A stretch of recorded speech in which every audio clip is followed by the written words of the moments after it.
Kāpēc Induls un Ārija ar dzirnām? Tāpēc, ka dzirnas ir ļoti latviska vide. Kā, viss iet pāri malām. Bimbāju visu laiku. Man rauj jumti nost. Es nezinu, ko lai es jums vēl saku. Valters ir ģeniāls vienkārši. Man liekas, ka darot šo, es esmu pabeidzis vēl vienu augstskolu. Tas kodoliņš nāca ļoti viegli, jo es vairākas reizes izlasīju Indulu un Āriju un uzreiz metos pie darba un viegli nāca, jā. Katrs skaņdarbs vienkārši iznāca tā vienā rāvienā, un tas viss man ļoti labi. Agris ir mans skolotājs. Agris bija svaigs gaisa malks, kad es 98. gadā iestājos Dēles teātra 8. studijā. Viņš mums pasniedz dejas. Kā Agris saka, dejot ir laime. Es gribētu mazliet pārfrāzēt, strādāt ar Agri ir laime.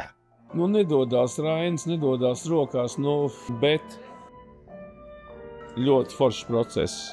Un dzirdēt to izpilda viens no labākajiem orķestriem vispār, kameru orķestriem, Simfonēta Rīga.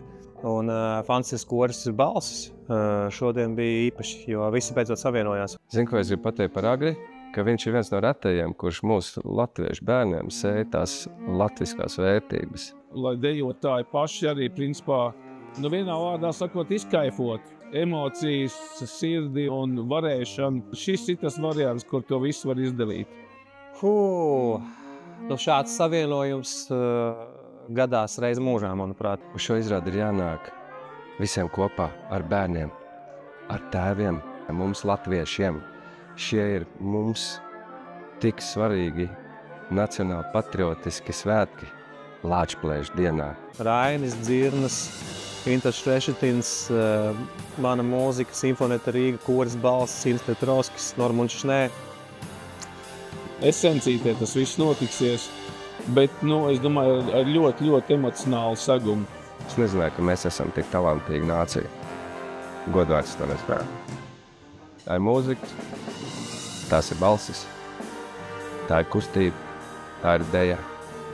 Tu zini, kad vēselīt iziet pastaigāties, to sajūt. Šis ir tas mirklis. Tā kā 11. novembrī tiekamies. Beidzot.